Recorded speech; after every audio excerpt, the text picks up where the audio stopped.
In January, I read 5 books. It was a very tough month for me. Family-wise, we had a lot of illnesses, but you know what? Life happens and we move. So here is my reading wrap up.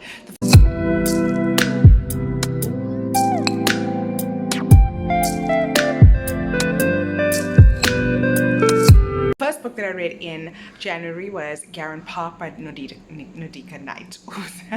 I loved this book. First of all, I saw it on Oh It's Michelle's channel, and she absolutely liked it, and I think she's about to read the second book, Lot 62, and she had nothing.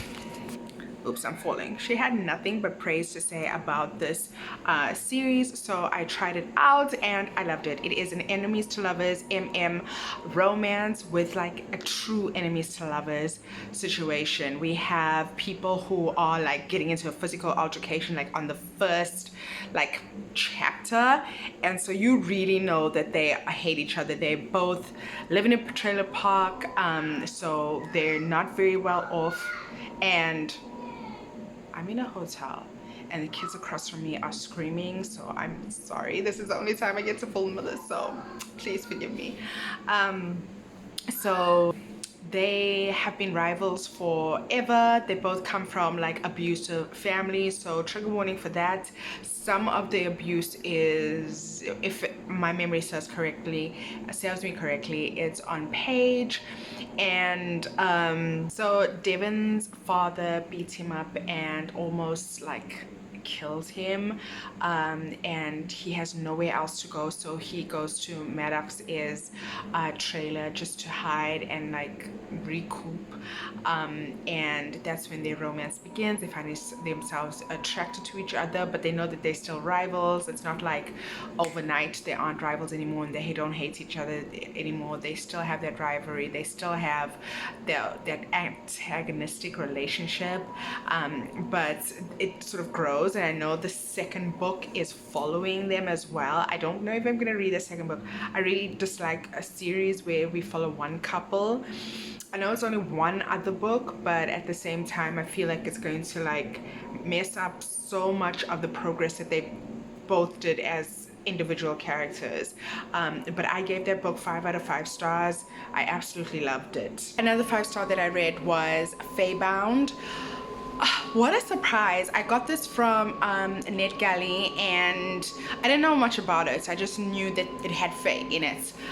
So it is a fae elf, I think it's like a Middle Eastern sort of based story, about a girl who has been struggling all her life. She comes from poverty, and somehow she's worked her way up into becoming a commander in the military, and you know, it's the pride. She feels amazing about it, and on her first day of the job she gets fired and she gets exiled from her tribe.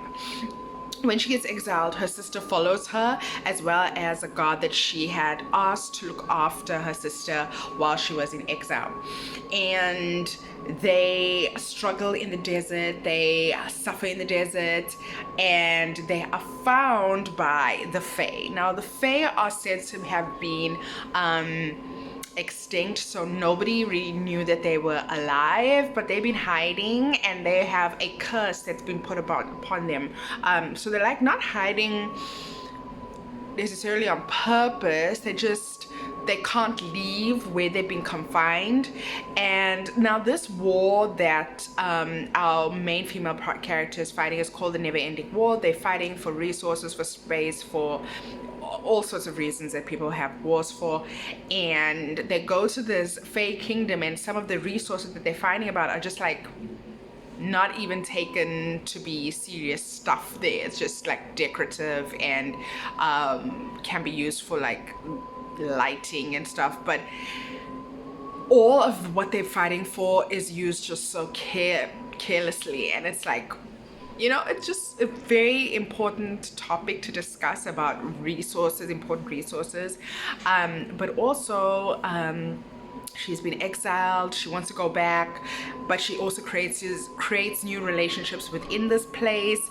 And there's a creature, the obeah, that they hunt, that its skin is used for creating magical weapons. But in this world, the fae are attached to the obeah. If an obeah dies, a fae die, and just the weight of that crashes down on our FMC, because she realizes how many they've killed, which means how many fae they have also killed, because they had no idea. First of all, they had no idea the fae were alive, and they had no idea that the obeah were like sort of connected to them.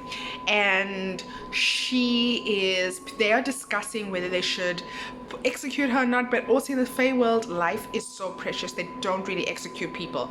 But when they try to execute her, something happens and she's linked to an obeah, which was so cute because they speak to each other.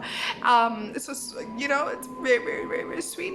And now they can't kill her because they value the obeah so much, and so they've been put into this very difficult position. So yeah, that's where the story starts.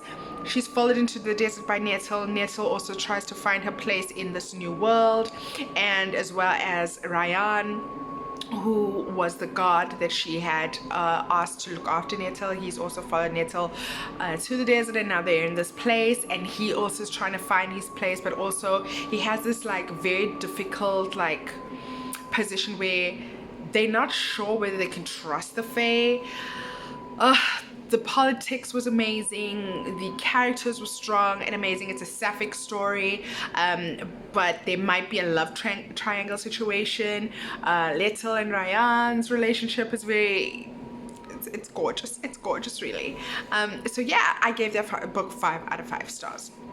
The second book that I read was Take Me Apart, which is an sort of mafia romance. We meet a guy who I think his name is Nico. He is in charge of the mafia with his brothers, but he is like the reserved one, the colder one, and he sort of finds the young rookie cop who wants to progress his career attractive, and they start this sort of like not fake relationship, like the secret relationship a little bit, but the rookie cop still wants to make a name for himself because he also has a very difficult relationship with his father, who was a police officer, and he wants to like sort of follow in his footsteps because his father had this long spanning career that was very full of accolades and like huge busts, so he wants to sort of emulate him.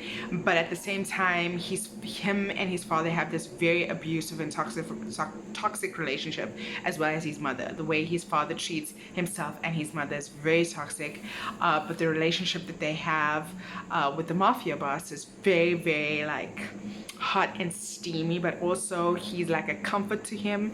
I really like this. I will say that I rated it 3.75 out of 5, mainly because the story was so good. Everything that happened, the brothers, him standing up for himself with this mafia family and like the end. But I will say about 70 to 80% that is where it should have ended, and there shouldn't have been any more. But yeah, it's part of a series. They're all mafia men that fall in love with others. I think the next one that I want to read is an arranged marriage. I've never read an arranged marriage, even if it's mafia, and I think that I'm gonna like that. I'm gonna try that one.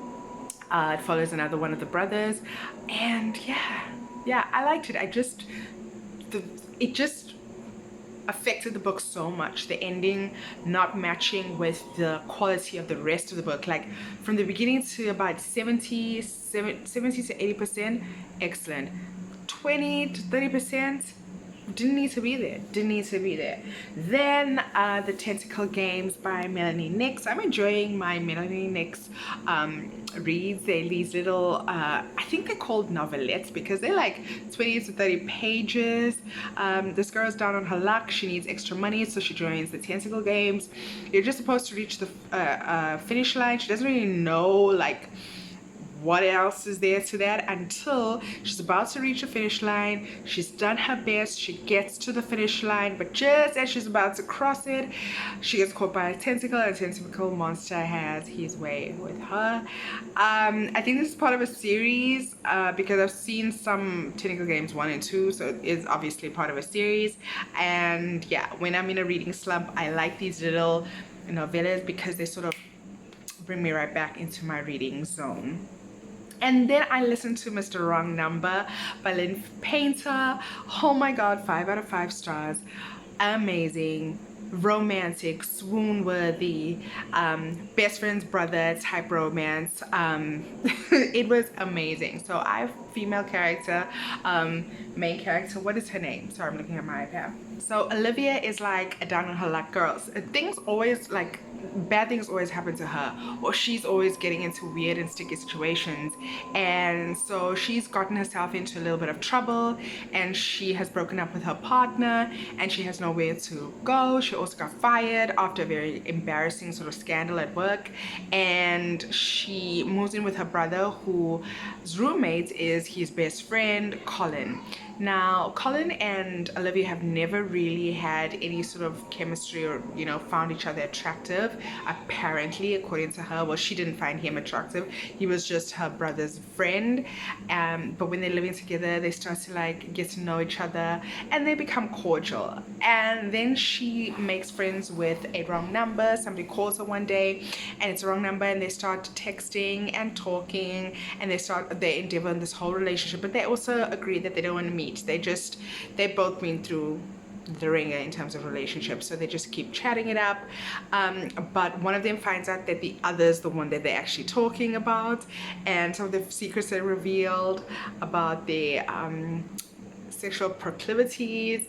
Yeah, it was fun. There's a whole, I did think the third act breakup was like, okay, it's him, so what, you find him attractive anyway, so like, just get over it. But yeah, I absolutely loved it. Gave it 5 out of 5 stars, and I want to try more Lynn Painter, because I've seen a lot of, like, especially YouTube videos about Lynn Painter, but I've never read it. Well, now I have. And the next book that I read, or the final book that I read in January, was The Convenience Store Woman by Suyaka Murata. What a weird little book, but I really enjoyed the themes. We meet a convenience store woman who she has some personality issues, and she has taken on the personality of a convenience store woman, and she enjoys it. It gets people to stop asking her weird questions about where she is in life and what her goals and aspirations and dreams are, and those societal pressures, it sort of puts them on the back burner, because she's like working until she gets to a certain age, and people are like, oh, but you're still a convenience store woman. And why is that so problematic and difficult for them to understand, and why she's not married, and why she doesn't have children, and like and so she meets this man who is a really terrible employee at the convenience store. He gets fired because he's terrible, he's stalking women, and he has that whole red pill sort of mentality that things need to go back to the Stone Ages or some shit like that. And he gets fired, and then he asks to move in with her, and he's like, listen, if we live together and we like together and people think that we're in a relationship, it will stop the weird questions about where we're going in life and things like that, and we can both live our lives separately. And she agrees. She's like, yeah, this is a good cover, until he sort of, people start reading into their lives, and he also starts acting inappropriately. And yeah, it's very interesting, it's very odd. It reminded me a little bit of is her name Natasha Moftig, the lady who wrote Labvona, that kind of style. I don't know what to call it, but I liked it. I gave it 4 stars. It was short. I listened to it on audiobook. It's pretty short. I think it was like 4 or 5 hours. Yeah, I liked it. Those are the books that I read in January. Have any suggestions for me for the next month, because I am struggling? Yeah, comment it down below. If you like this video, and I will see you next time. Goodbye.